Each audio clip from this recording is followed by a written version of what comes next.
Great. Thank you very much, and thank you to the audience for taking some time out of your day today and joining us on this webinar.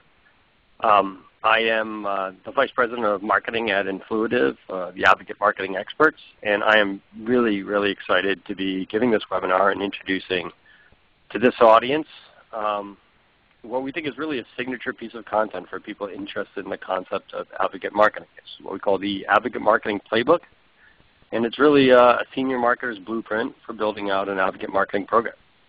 And you're probably all wondering, well, what's an advocate? What's an advocate marketing program? Why would I do that? And we're going to cover all of those topics on today's call. So again, I am the Vice President of Marketing at Influitive, and I've been with the company for about a year. I've been in B2B marketing for most of my career, and during most of that career, I was always looking to get customers involved in our marketing campaigns, whether it's case studies or videos or testimonials, references, whatever it might be. And at the end of the day, all of that work was kind of one-off, and while incredibly powerful, the influence of those customers on the marketing campaign, there was never any program in place. And that's why I'm really excited by the idea of advocate marketing as a defined program, and we'll talk about that today. My co-host I came to know in my time at Eloqua, Craig Rosenberg. I first knew him as Funnelholic, which is his very popular blog on sales and marketing effectiveness. It's still a fantastic blog, a lot of great information there. Check it out if you haven't yet. Craig was also one of the co-founders of Focus.com, which was one of the very first B2B community discussion forums. Right? That's where marketing and salespeople would go and ask questions of each other about vendors and products and best practices. And I think because of that experience, Craig is very well qualified to talk about the power of advocacy today. Craig is currently a co-founder of sales and marketing consulting and advisory firm called TOPO, where he writes playbooks that help marketers guide them on their journey in implementing strategies that are effective at driving demand. So that's my introduction, but Craig, I will let you step in and talk a little bit about your background as well, and then we can jump right into it. Sure. I think actually that was a good intro. I like that you sort of infused the focus experience. I don't, I kind of just make it a bullet point in my past, but I think you are right. It is very relevant to what we're talking about today because, that was my attempt to really harness the power of not just people's customers, but, what this idea of crowdsourcing information in B2B, as you said. So for me, that was a very unique, gives me a unique perspective on everything.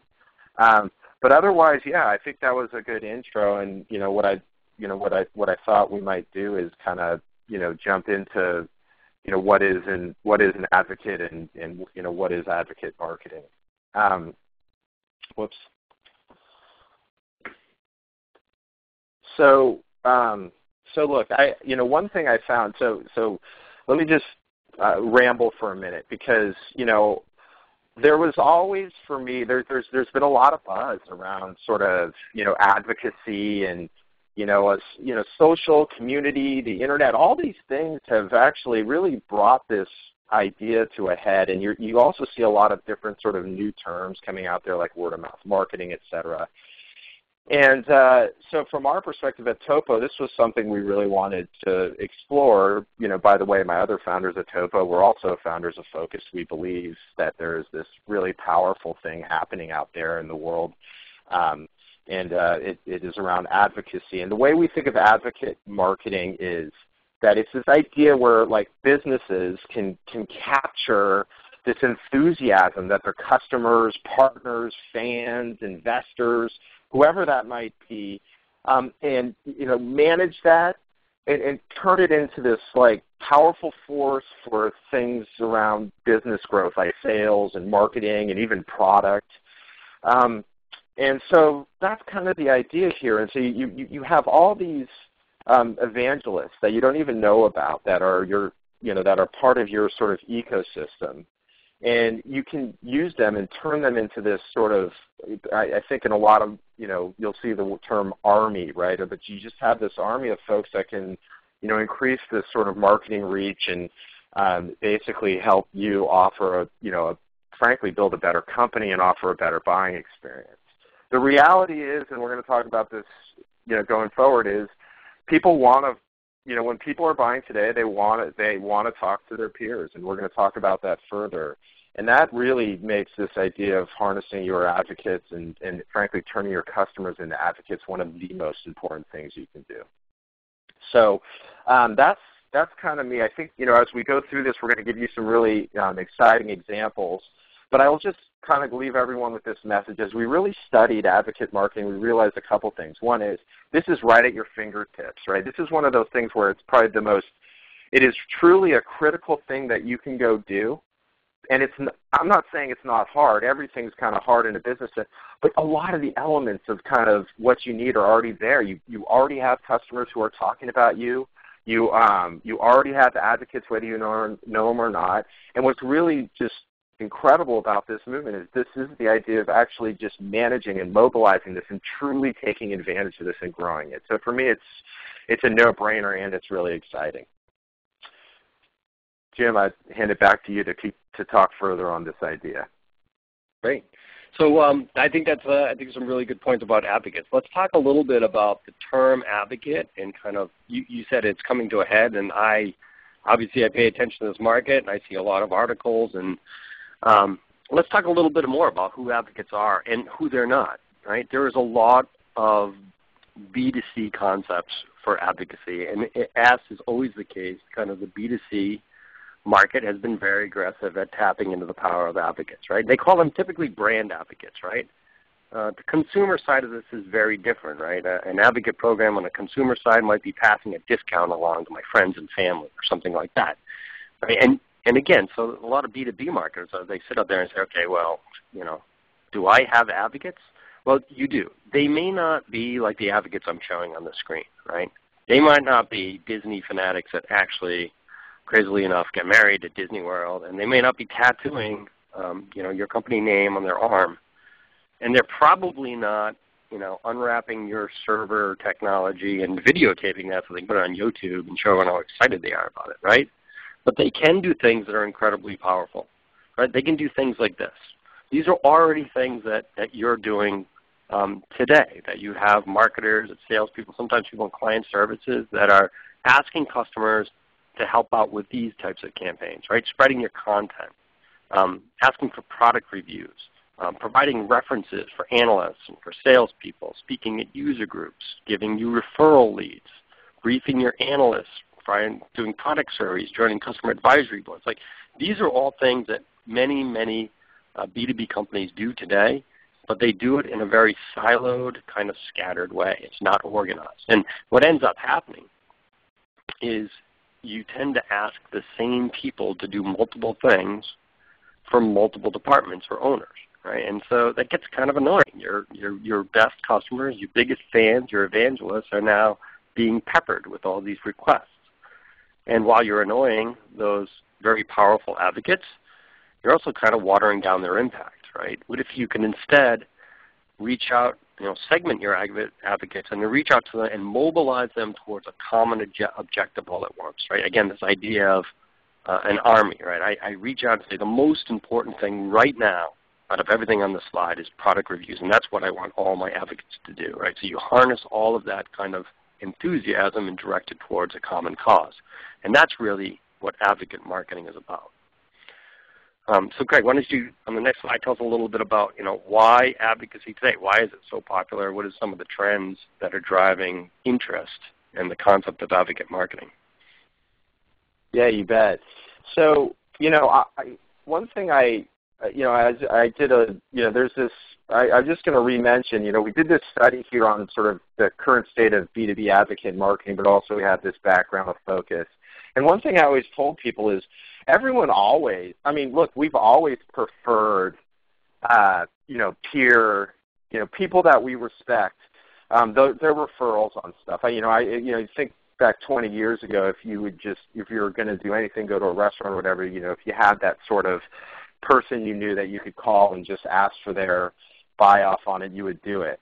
What's different today is that you have access to via the internet and via social and community, you have access to so many other sort of peer reviews that we've always valued. Now it's like motherhood and apple pie. This is kind of what we do today. And if you think about how we act as consumers, we talk here about the Yelpification. This is classic consumer behavior today. If we're going to buy something or go do something, we are going to reference our favorite sort of peer sites right before we go do that. And that sort of expectation is now in all of us as buyers, right? And before we're going to go make a B2B purchase, we take that same basically expectation that when we're going to buy something, we're going to want to hear from real people, right? That we're going to want to understand from real customers or people that have had real buying experiences with this organization before we make a purchase. And that's what we mean by the Yelpification, right? I mean, these are the sort of selling and marketing techniques of old. In many cases, they fall on deaf ears. There's this critical step in the buying experience where they get some type of sign-off from someone that they respect. And it's important to embrace that. But I got to be honest, what I have found is that most marketers get that, right? They understand that. And I think that was what was so interesting as we were studying advocate marketing and talking to people. I really felt like advocacy, there's enough information out there and there's enough personal experience as a consumer to understand the importance of advocacy. What the next step on that is, how do I go do something about it? And that's direction, right? Everyone needs to, basically what we found is people needed a playbook, a comprehensive playbook that allowed them to understand kind of how do I organize this, right? And what are the best practices to create a truly valuable advocacy marketing program?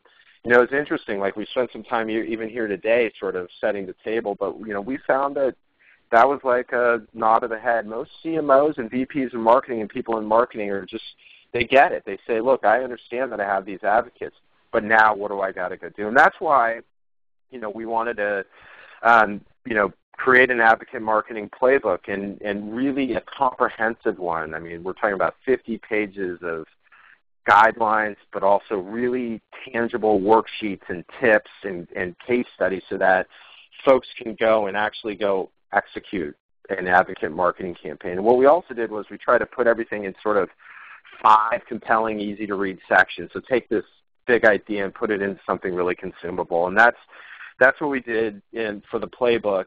I believe after this event you will receive section 1, and we will continue to sort of release the sections incrementally as we go. And we will use the sort of pillars that you see on this slide here as the basis for the conversation the rest of this webinar. So, I will say this.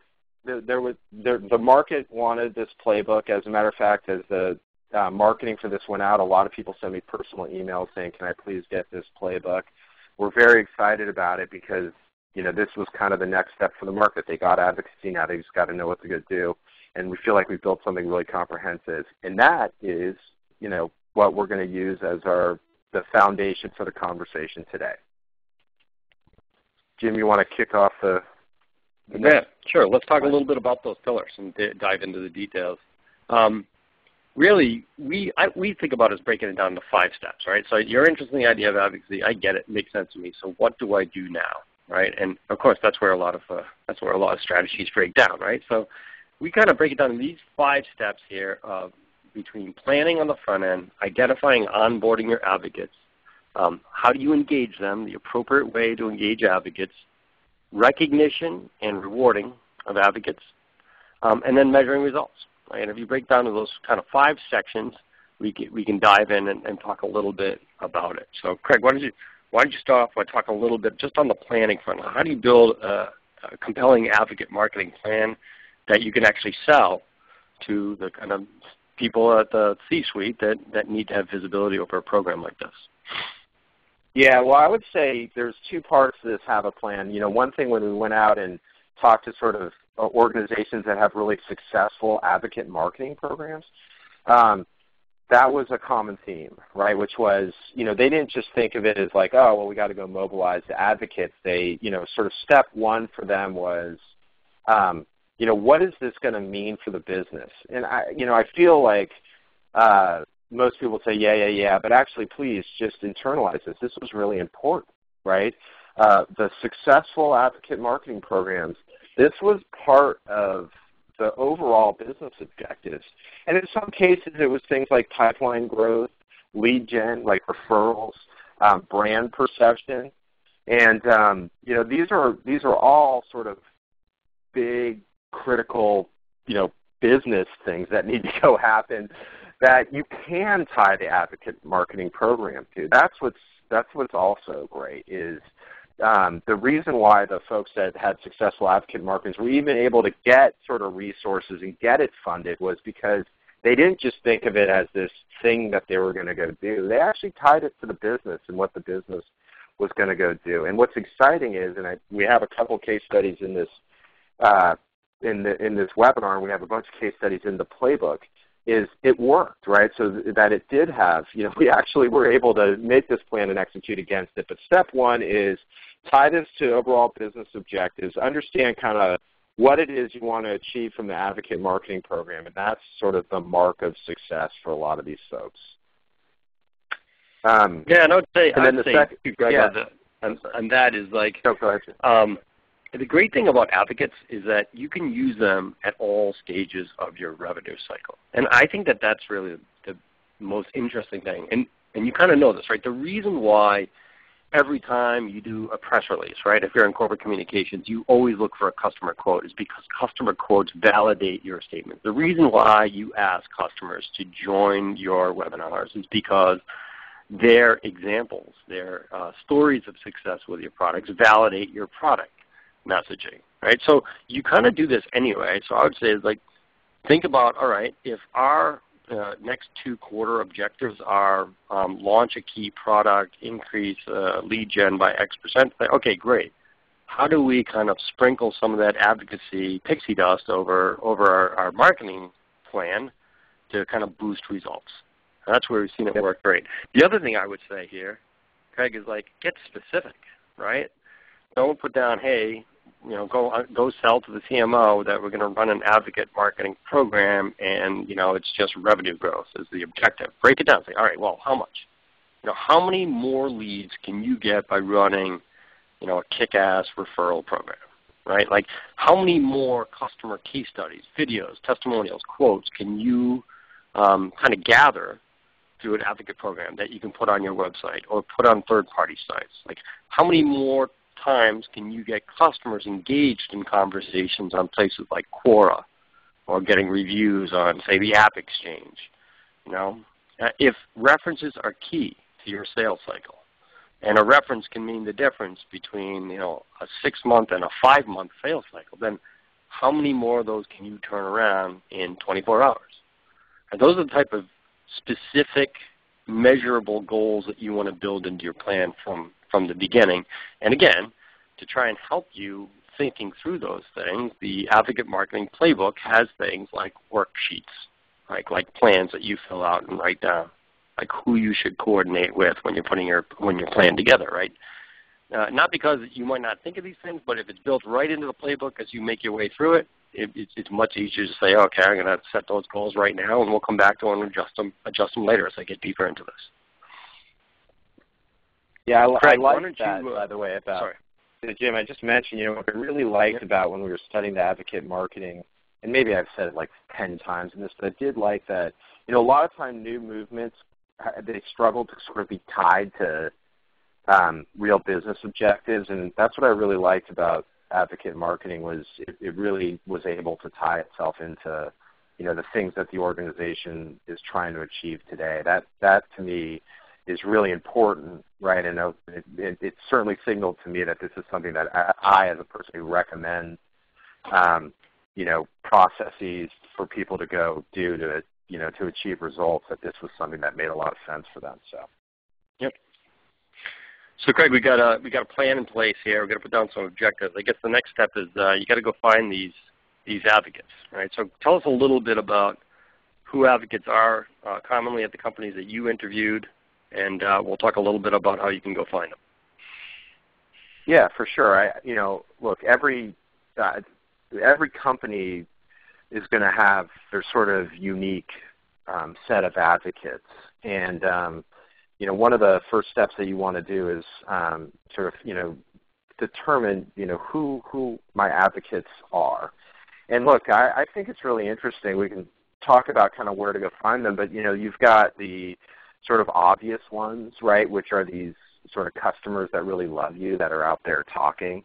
But you also, had part of the advocate marketing sort of process is identifying and rewarding the ones that are truly great advocates, but maybe don't have 5,000 followers on Twitter or spend their whole time on review sites. They really love your product and they've made recommendations offline. And, can we identify those folks? That was really and a number of the folks that are doing great advocate marketing. That was really one of the big things that they were able to go do, was they had sort of obvious advocates who they wanted to sort of manage and understand and reward. But then there was all these other folks who were less obvious, who were really powerful, that they wanted to reach out to, wanted to sort of excite about what they were doing, and wanted to reward and recognize these folks. So every business is unique. We'll talk about how to go find them, but that's kind of one set.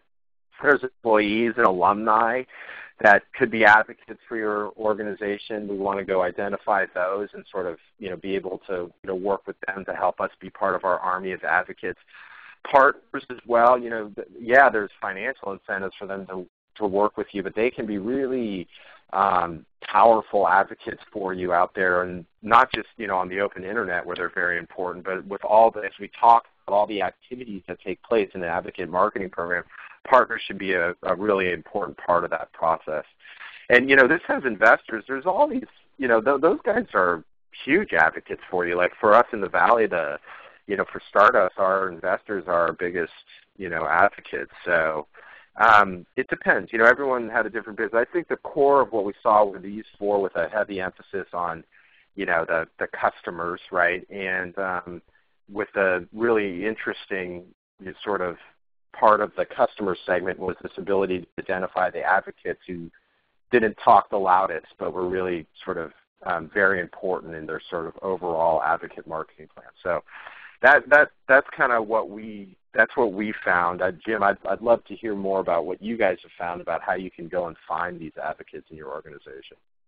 Yeah, I think it's a really good point. And one other thing just on this, something that we see happen a lot when we work with companies is they start their program and they identify, your most obvious advocates, right? So, those are the people that are speaking at your user groups, right, or hosting user groups, right? And they're the ones that provide reviews, and they're the ones that are always promoting your content in your kind of communities, et cetera, right? So, like, you get those, and that's what, 0 to 5% of your customer base, right? You want to build a program that gets the sideline advocates to step onto the playing field. That's where you want to go. So one mistake that you want to avoid is don't just get these really obvious ones into a program and then move forward and start running your campaigns, et cetera, and forget about building an ongoing sustainable pipeline. Right? Yes. So there's a couple of ways you can do that. Right? A lot of companies run Net Promoter Scores. Right? And Net Promoter Scores it's funny. It's like the indicator of advocacy without the advocacy itself, right? It's how likely are you to actually refer me to a friend or a colleague, on a scale of 1 to 10, and people click, 9 and 10, I'm very likely. Oh, that's great. It's great that you indicate that you're very likely, but how about you actually join the program then and do something where we, get recognized for that advocacy? So that's a great place. You're running an NPS program, take the next step. When someone puts 8, 9, or 10, go back to them and say, great, here's how you get started, join our advocate program. Another really interesting thing we've seen done is empower your employees to proactively identify advocates. And in fact, reward employees. Some of our customers run contests and say, hey, you know what, if you refer 10 customers into our advocate program this month, hey, you get, free dinner on us or something like that. Like I said, some of our customers have put posters up around the offices and made a contest on getting people into it. Because advocates can come from some of the most unlikely places, like tech support. When people call in, they're upset, they have some technical issue, you solve it quickly and effectively. Oh, wow, suddenly they're tweeting from the rooftops what a great company you are because you solved this problem. Even though they came in with a problem, they become advocates. That's when you strike. Hey, would you like to join our advocate program? You can share your experience. Right, so just ways to identify and build this ongoing. The best way to find the advocates, though, honestly, to get started, take a walk through your hallways, right? Like walk through your organization. Every organization has these functions that are relying on customers that we've talked to, right? Salespeople have a list in their back pocket of customers that they've sold to that they can always call on for a great reference call, right? Community marketers are constantly looking to build their on-demand content distribution network, right? They rely on these people that follow them in communities to promote their content, and many of those are enthusiastic customers. So go talk to a community marketing person about, hey, where do you see customers pop up a lot in your campaigns? Demand gen, as I said, they always have customers speak. They use customer validation and case studies all the time in their programs. Executive suite sometimes run customer advisory boards or customer retreats. Every couple of quarters, the executive team meets with key customers. Well, who are those customers, and what are we actually asking them to do? Those are great candidates for the advocacy program. Product management, they run beta programs. A lot of customers involved with those continuously. Client services, as I said, maybe running an NPS program. They run tech support, etc. These people all have names of customers. So start by having conversations with your peers and build that list of potential advocates that you want to invite into the program. And so, again, once you get that list, you invite people to participate. Now, why are they going to participate? And I think that this is what sets advocate marketing a bit apart from other marketing programs you run. And what makes it a bit different is that there is as much art as there is science to advocate marketing programs, right? You can, A/B test your emails all you want, or your content on your website all you want, and find out, which one gets better conversion rates, etc. But advocate marketing doesn't really run that way. You can't really A/B test the handwritten note, to the customer, or the call from an executive to a customer to personally thank them for an introduction or a referral, right? Those are the types of actions that you need to build into your program because it makes the difference. And why does it make a difference? It's because advocates are motivated by 4 key things.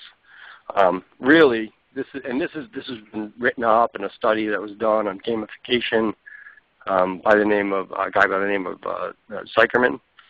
You can look it up. He's called it the SAPS framework: status, access, power, and stuff. This is what motivates advocates. And starting from left to right is the most effective way to motivate your advocates, right? Status, leaderboards, badges, giving them things that indicate that they are in an exclusive group, that they're a cut above, that they're a key part of the organization's success. That status is incredibly important to advocates, and that's why they go out of the way to promote you. Access, right? Hotline, bat phone, right into the C-suite. They want to be able to access people, pick up the phone, call decision makers in your organization to have a conversation with them about the product and service and where it's going, or the roadmap, or whatever it might be. Access is an incredibly important motivator for your advocates. Power, it can be everything from getting their name, building their own personal brand, getting them speaking at events, getting them to talk to media, introducing them to peers and colleagues, having their name in front of analysts. That type of thing that type of power is a big motivator for your advocates. And then finally, the least motivational, yet the one that always seems to come to the forefront when people talk about advocate programs, is stuff, right? Compensation in the form of swag, gifts, gadgets, etc. The thing with stuff is you need to do some stuff, right? That's why as marketers we create swag, right? You need to give them thank yous. You need to give them tokens of appreciation when they do things. And you need to think about how you build out those tokens of appreciation. When do they get delivered, and how they delivered, what is the message, etc. But nobody becomes an active advocate simply because they can get gift cards or a bottle of wine from a salesperson or an iPad occasionally, right? That's not why they're out there advocating on your behalf. So just think about when you do this motivation, you do need to build into it how you recognize them and how you reward your advocates. But use the SAPS framework and prioritize on the status, access, and power more than the stuff. Yeah, I would. By the way, I noticed that in the, well, it was, you have a lot of examples on your side that, as we talked to folks and looked at the advocate marketing programs that worked, this, and there's a lot of trial and error, but just embracing, the status, access, and power as part of, really trying to understand that and infuse that in the way that you recognize folks was really critical. A lot of people talk about, there's this initial confusion because in the consumer space there's financial motivations, right, and stuff motivations for quote-unquote advocates, and in the B2B space, as you just said, the real trick here is to really understand what motivates your buyer. And these sort of, the status, access, and power are really the key things to, embrace and infuse in your recognition system. And I noticed that across the board. That was like successful programs. These folks, there were some, they had some things that didn't work, but overall they had this understanding of kind of, how they were going to motivate their advocates, and it wasn't, merely stuff or just financial incentives. Right. So, Craig, why don't you tell us a little bit about how do you actually engage the advocates, right? So we talked about how to identify them, get them into the program, what motivates them. How do you run an advocate campaign, and what should the audience know? Yeah, so, I think there's a couple things that, I really, I noticed. But by the way, I just want everyone to know that the kitten is ignoring me. That's a really important symbol here. And the reason is because, it's similar to, what we've learned in marketing is if we continue to just say, do this for me, or, in the demand gen case, download this so my sales guy can call you, right? They start to not pay attention. And, there's a real art to, being able to work with your advocates. And there's a lot of sort of this, what we've learned from a marketing perspective, right, that needs to come into play. You can't just continue to just be, without much thinking, just keep asking and asking and asking for things. As a matter of fact, what we saw was, a lot of the programs are typically fun, entertaining, sometimes edgy. The idea is you're creating this group of folks, and it's not just a me, sort of, well, not a me one way or even two way, where you say, if you do this for me, I'll do this for you. This is actually, you're building. This is like a true sort of community type of play here, where you're really sort of trying to interact with these folks, and making the idea of being a part of our company and a part of the this army of folks that work with us, fun and engaging. And I think if I had to sort of narrow it down to one thing, if you're just banging on them asking for help constantly, eventually, as you'll see, the kitten sort of looks away. But if you're running this like a program, and you have someone who's working on advocates and engaging them, and even sometimes sends them emails where they don't ask for anything or just gives them updates. We just noticed that in a lot of these programs that were really successful, these people really embraced engagement with the advocates versus just constantly asking for things. And then when they did ask for things, they just saw much higher conversion rates because the advocates really felt like, and they were right, that these organizations really cared about them and really, wanted them to be sort of almost part of the company. Yeah, I totally agree with that, Craig. I mean, we've seen, you've seen where it works well and where it doesn't work well, and just some examples, right? So if you want to keep engagement up, I know in our own advocate program that we run, only about a third of the campaigns are an ask, right? Like a third of the campaigns are where, we're asking for a referral, or we want to do a product review, or please read this blog and comment on it, right? Another third of them are purely entertaining, right? If these people want access, they want to feel like they're part of your company, then you need to entertain them. When it's an advocate's birthday, you send a communication out saying, hey, one of our members' birthday today, congratulations. Or it's an informational video that you might want to distribute to people that only goes to them. Like when we introduced this playbook, section 1, I made sure that we send it out to all of our advocates first so they get that content before anybody else does, right? And even better would be before you launch a product, you get their feedback on the product, or you ask them for their opinions on the naming of it, or to, their opinions on the campaign you're going to run. Whatever it is, like that type of access is what they crave. So think about running campaigns that tap into that so that the next time they get a request that says, hey, we really need you to brief this analyst, they're much more likely to respond. All right? And I think this is just a great example of the type of campaign you can run. Comes from this case study here, which is from a company called Exactly. I think they run a very powerful advocate program. Almost all of the companies we work with brand their program. So this one's called the Friends of Exactly, or the Fox program. And this one was a great example of aligning corporate objectives to the advocacy program. Right? So their corporate objective was they're a big partner with Salesforce. They sell sales compensation management software. It needs to be integrated with Salesforce. And so for them, it's critically important that they have great reviews on the App Exchange. Right? When you're looking for sales compensation, they want to come up first, and they want to just have loads of people raving about their software. Right? So that was the end-all, be-all of their program, was around getting people to provide these reviews. Now, not every one of the campaigns was, give us a review, can you give us a review? Right? Because, again, Kitten would start to ignore that. So they really mixed in some interesting programs with that. Now, not only did they get the reviews that they were looking for, their reviews were so powerful and their listing so powerful that they actually won in 2012 the Customer Choice Award, which is this highly coveted, one of the best App Exchange partner listings voted on by the community. And so that for them, it's just a great idea of, hey, this is our objective.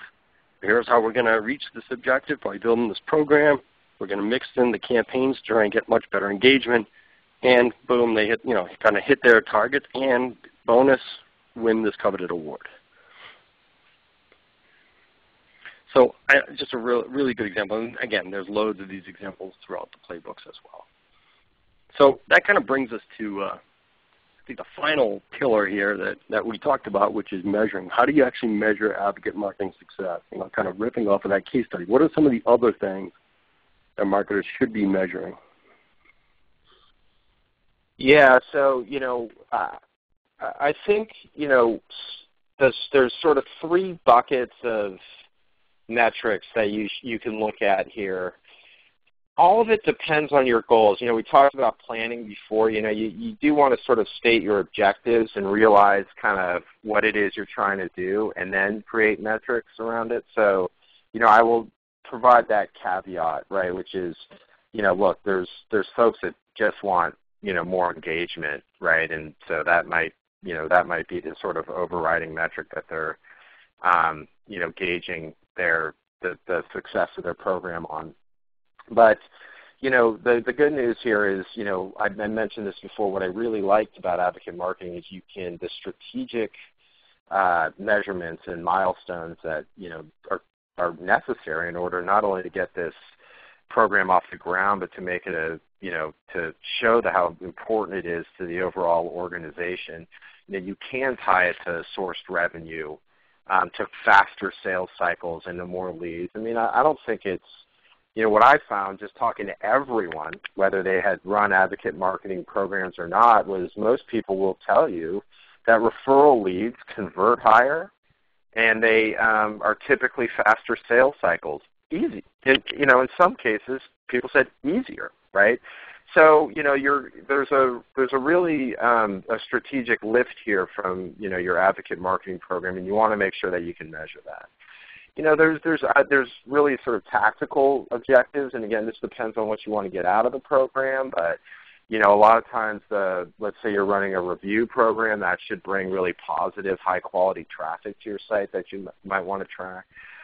The creation of content, right? Using your advocates as a we ran into a number of folks that use their advocates to create really compelling peer-based content, which, by the way, there's not only is probably some of the best content, which you can measure to see how well it converts, but also relatively less expensive than hiring a outside contractor or whoever might be to go create that content on your behalf.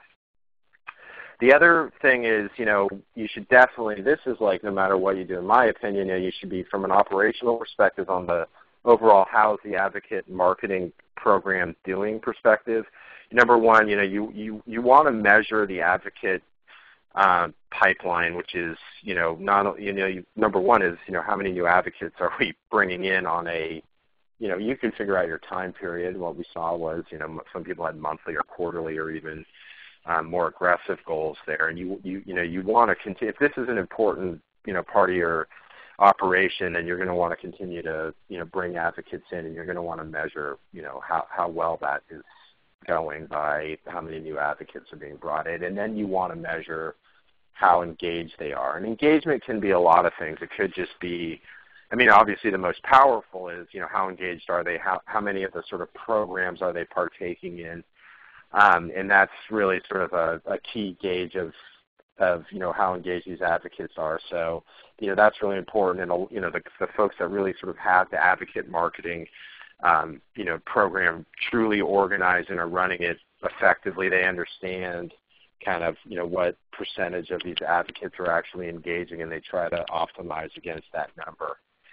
And then a couple folks just they had sort of a lesser engagement metric that they were looking at. They just wanted to see how these folks were engaging with the company, whether they were taking part in campaigns or not. That could be a tweet or that could be something socially. But I think the most important thing to think about from an operational perspective is how many advocates am I adding, or how many do I have, and how engaged are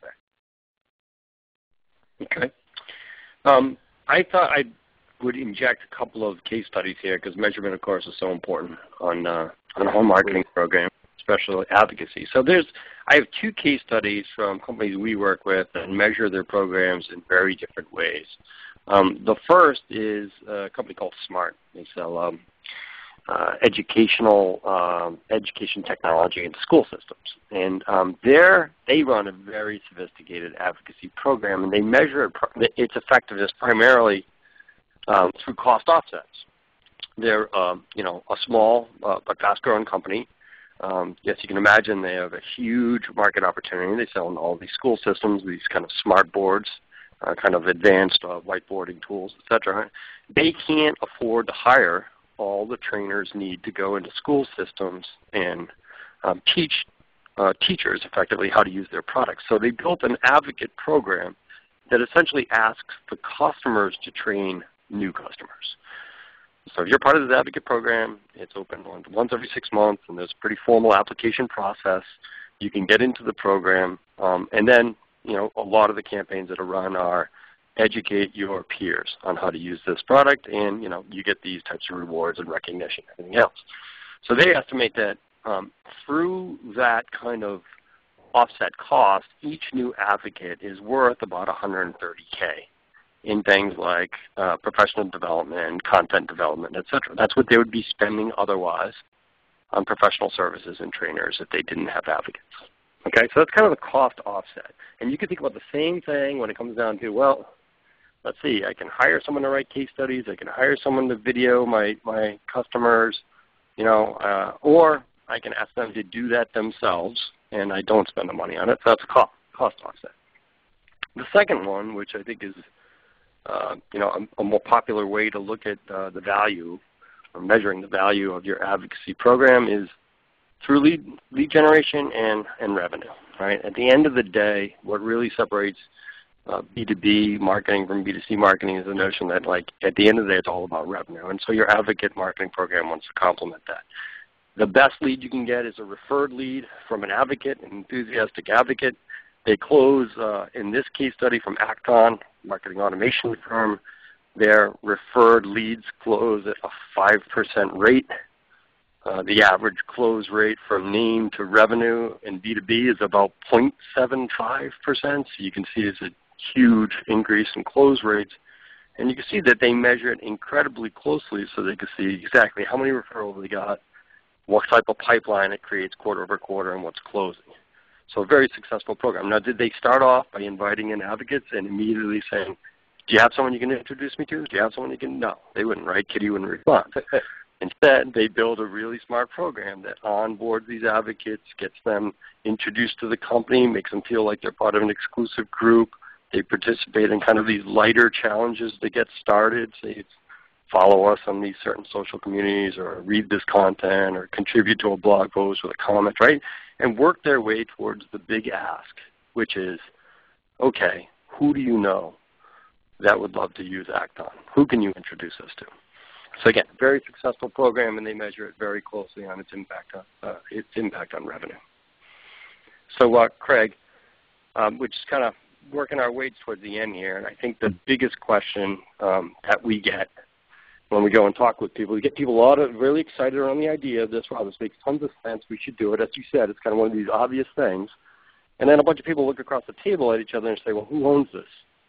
Who owns advocacy in our organization? Because, you know, we don't have that written next to anyone's job description. So, Craig, who does own advocacy in the organization today? Well, I will just let the slide speak for itself momentarily. It's the CMO, fist pounding on the table. Imagine my fist pounding on the table right now. And by the way, this isn't just from, you know, seeing kind of how Advocate Marketing has been working right now. But I will say that, you know, basically in studying sort of successful Advocate Marketing programs, that this is owned by the CMO. And it's because, you know, and it's very simple. I mean, this is not about, you know, making sure that, you know, these you know, the sort of the customers are happy and up and running with your product. This is about identifying the ones that are your most valuable customers, right, and making them an extension of the brand and of the, you know, they become these ambassadors for you. And that's really you know, that really falls under the CMO. And a lot of the value that these advocates are going to bring, things like referrals and, you know, product reviews, these are all things that the CMO understands, and the CMO can build programs around to really embrace that. And the overall metrics that, frankly, result from Advocate Marketing Program are the ones that the CMO cares about. So, you know, for me, it's the CMO, the proof. It's been proven, right? The most successful programs are run through the marketing department, but also it just makes sense, right? I mean, this is like you know, if you take the whole premise of what we're trying to do here is transforming these customers into your most powerful marketing asset, which they are, that is, without a doubt, under the CMO.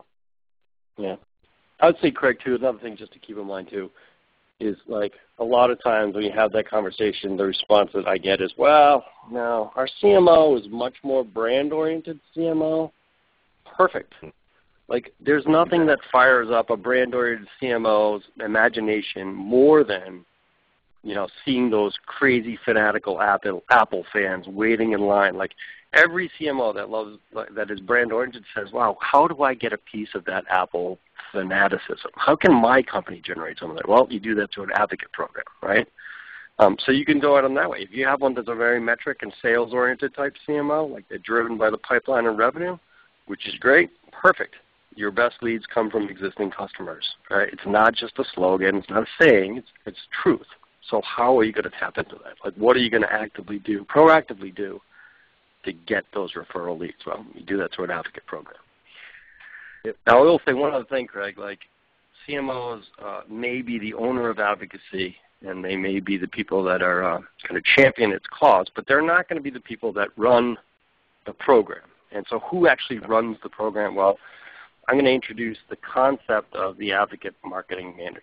Again, I'm not the first to introduce this. Many of our customers that run successful programs have carved out this role.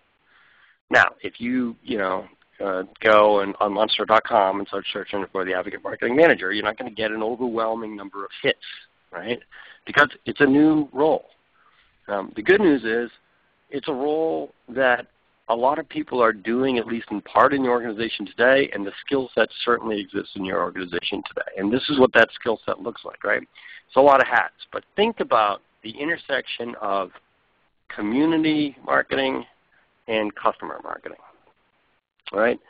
Passionate about customers, understand what motivates customers, participates in your community where your customers are gathering today, may help organize that, may run customer events, but then on the other hand, can write, right? Good at copywriting, strong communicator. Again, your campaigns you run to advocates cannot be, please do this, please write a review, please refer a lead. No, it's got to be a little more clever. It's got to be some nuance to it. It's got to incorporate some of that psychology. This is real marketing stuff. So you need a creative, strong communicator. And analytical because, again, like parsing out how advocates touch your pipeline and influence your revenue is not like push a button in my CRM system and a report pops out, right? You got to be a little bit analytical. You got to dig in, find out, okay, how were these deals influenced through advocacy? Was it a reference call? Was it a recommendation? Did these people come from third-party sites where you may be having advocates participate in community discussion? Like, how is it? What kind of influence do you have? And so that analytical skill set is important as well. So, Craig, let's wrap this. I think it's been a great presentation, but just got to bring us back to the notion of the Advocate Marketing Playbook and what people can expect in it. And then from there we'll go and take some questions. Yeah, sure. I mean, I don't want to repeat myself, especially considering you just added, so much content into the mix here during this whole webinar. But I just want to remind everyone that, we've done an Advocate Marketing Playbook where, we've gone out there and really understood not just what the market looks like, but really sort of specific examples of what works and what doesn't work, and put together this playbook that allows you to get started, to get going, and then to ultimately scale, design and scale something that will provide value over a long period of time. And so we're really excited, frankly, about it. The first step after this will be you'll get section 1, which will sort of get you started, and we'll release more of the playbook sort of sequentially as we go. And it's a really valuable piece. I think we've given you a lot of information today that you'll see in the playbook, and I hope you enjoy, and I look forward to your feedback on that. But that's kind of the next step after this, is delivering the first section of the playbook, and I look forward to everyone sort of building on that and building their advocate marketing programs from there. Awesome. And to confirm, everybody that's on the call today will get section 1, and you'll receive the other sections that are released throughout the fall. So I look forward to your feedback as well. So let's jump into some questions. There were some questions that were coming in during the course of the presentation. Again, if you have a question, simply type it into the chat window, and we'll address it in the few minutes that we have left. And I've got a couple in here. Actually, this one just came in, which is a really good question, something that we didn't make that obvious, right? So Robin asks, how do we ask? In person, over lunch, by email, by phone? How do you actually run these campaigns? Sorry, I was just looking at all the... What's that? You were looking at all the chat comments? Yeah, I'm sorry, guys. I got really distracted. There's these amazing questions. Jim, would you mind setting the table on that again? Sure, I will. Actually, and I'll take a crack at it here too. So, Robin, yeah, why don't you do that? Okay, we're talking about we're running these campaigns. How do you actually ask advocates to do something? Well, look, I mean, it's the obvious, usual suspects, right? Email is a great way to ask advocates to do things and mobilize them. I would say that I think you need to be kind of nuanced in how you make that ask, and you need to make it obvious that the ask is coming because they've joined this exclusive program, right? Because they are part of the program that contributes, that gives feedback to the organization, because they're responsible for driving the growth and success of the company, we're asking if you can help us out with something. Right? So you can do that by email. We like to mix it up, and we recommend that you mix it up according to the importance and level of the ask. So if you are going to ask your advocates to get on the phone with the Gartner analyst, maybe email isn't the best way to do that. Maybe the best way to do it is have the program manager call those people directly, and always incorporate some type of surprise in it for them, some type of reward, some type of incentive, some type of recognition when it's done. Never let an act of advocacy go unappreciated. Yeah, I agree. I think I think there's a mix of channels early, like as you're building the Advocate Marketing Program. Some folks will, you want to leverage email. You want to have personal conversations with ones that as you build the group. And then, sort of going forward, it sort of scales by interacting via email. But that sort of, is sort of once you're at sort of steady state and things are rolling. And as Jim said, the most important thing is to always recognize acts of advocacy, always. Okay, I have another good question in here, Craig. How long does it take to get one of these programs off the ground? I mean, is this something you can whip up, or does it take 6 months to get it running? And I'll take a crack at that too. I'd love to hear your comments, but it depends on the nature and scope of the advocacy program itself, right? If your program is aimed at getting just product reviews, you can get these programs off the ground pretty quick. I will say one thing that we've seen, and again, we're in the business of providing a platform for managing these programs, is that you want to make sure you have lift-off momentum with your program, okay? So that means you want to invite a bunch of people in and carefully think about what the sequence of campaigns are you're going to run, and then run them against a big enough program so that other participants can see some of the results of the campaign, right? Advocacy kind of begets advocacy, so to speak, right? When other people in the program see that others are participating, right, and when you do things like leaderboards, badges, points, levels, etc. within the program, when you build that in and other people begin to see, wow, look, these people are moving up in the leaderboard, it spurs them on to action, just simple gamification techniques. Okay, so so what I would say is start off with a good, solid group of advocates that are going to be your trailblazers that will then create more momentum for your program.